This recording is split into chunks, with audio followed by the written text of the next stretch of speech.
Hey guys, this is Blake. I'm going to be talking about The Grey, which stars Liam Neeson.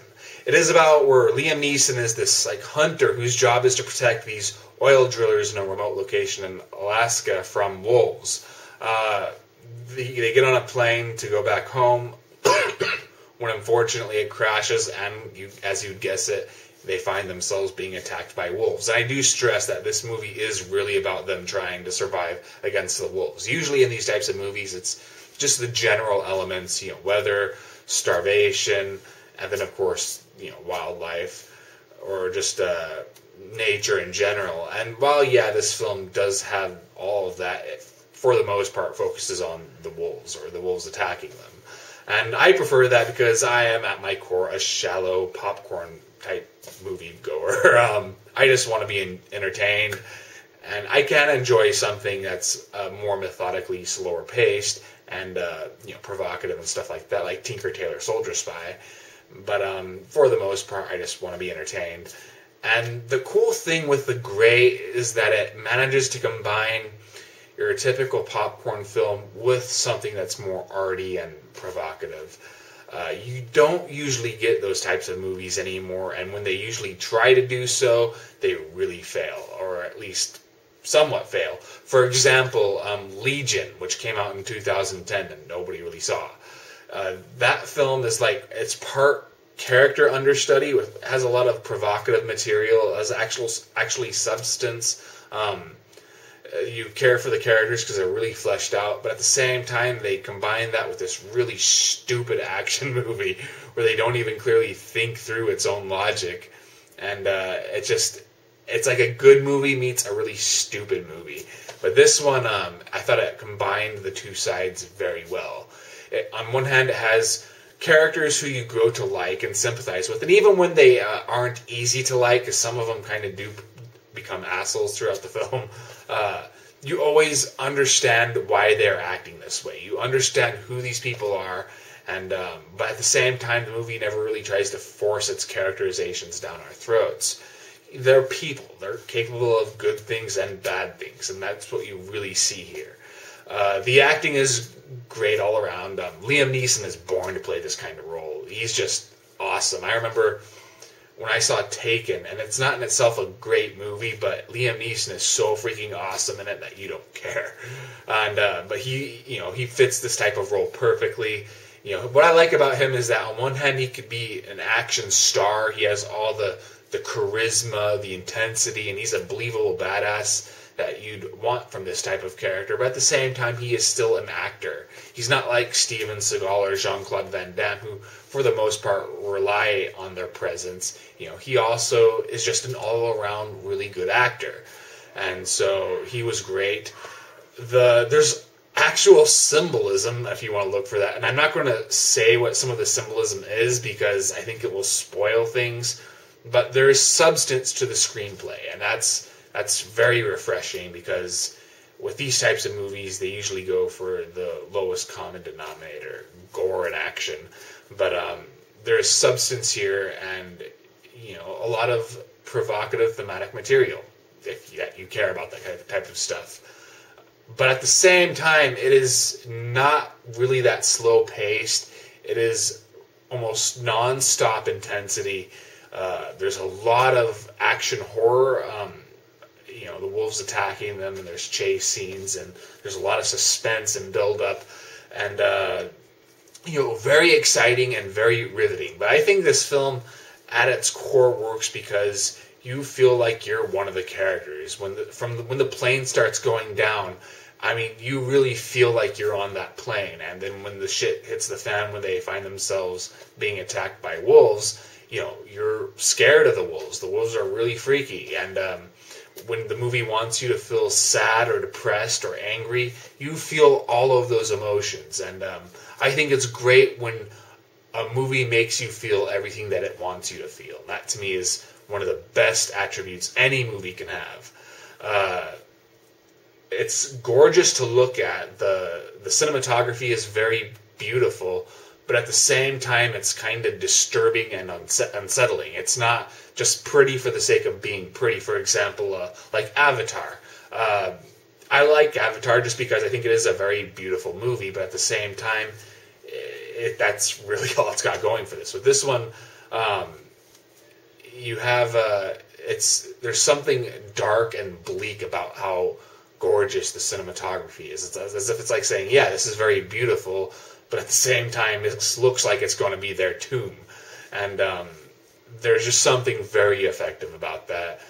And so that was really well done. What else do I even have to talk about? Oh yeah, the wolves themselves. They looked very, very freaky. A lot of people have complained how this movie, it's not realistic, that the wolves wouldn't act this way. But, it's a movie, and I always look at movies as what-if type stories. Believe it or not, certain animals have gone against, general logic, like when you think about the story that The Ghost in the Darkness was based off of. And that was actually surprisingly close to the original story, where these lions start killing people for seemingly almost no reason. And so why not? I mean, you don't know, people have been killed by wolves, obviously, so what happens if you came across some wolves who may or may not be evil? So I don't care about that type of shit, but I thought the wolves were very scary. The CGI, it's good, but it's only there to enhance the wolves. For the most part, the movie uses either real wolves or animatronics, and the CGI is just there to kind of add to them. And I thought that really made it work. The wolves really look creepy. And certain scenes, the way they're shot with them, I thought were really cool too. Like when the wolves first show up and you just see the eyes in the darkness. I love that kind of stuff. And at times it just relies completely on audio. When at one point they're listening and they could hear the wolves growling and howling. And it sounds like some are fighting in the background. And they're like, what the hell is that? And it's a great atmospheric moment just because of what you can hear, not what you can see. And so that was really cool. I often think of, this is probably what the Thing prequel was going for in terms of special effects, because allegedly those were more animatronics and stuff like that, but then they did CGI extensions, and it just ruined the effect. It made it look just CGI. And these wolves, sometimes they could look a little CGI, but for the most part, I thought they were very believable and very, very creepy looking. So shit, is that all I have to say? Oh yeah, my problems with the movie. First off, I felt they could have cut down on those flashbacks.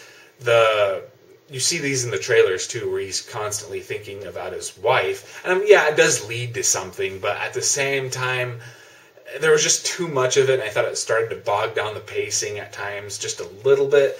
And I also didn't like the way those scenes were shot. I mean, I could see why they did it. For example, the scenes are very warm looking and very bright, and compared to the real bleak and cold sequences, which is, a nice contrast, even though it's nothing new. But I don't know, it seems like every movie, when they have to have those kinds of flashbacks to happier times, they always are shot and edited and staged the exact same way.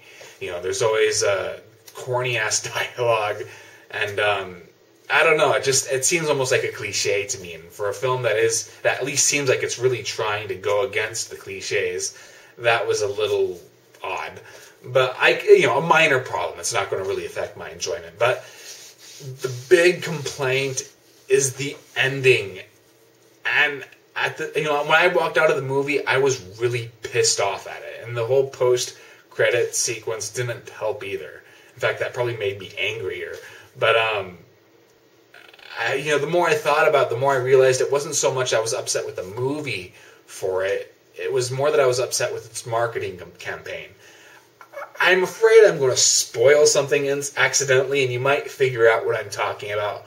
But there is a scene in the trailers that you are really looking forward to that doesn't really happen. So that made me angry, and I apologize if that gives anything away, but I felt that needed to be mentioned. If I had had any kind of idea what to expect from that, I may have been much kinder. I wouldn't have cared as much. But because I was expecting this thing to happen and I didn't get it, I was pretty pissed off. But once again, can I blame the movie for that, or do I blame the trailers?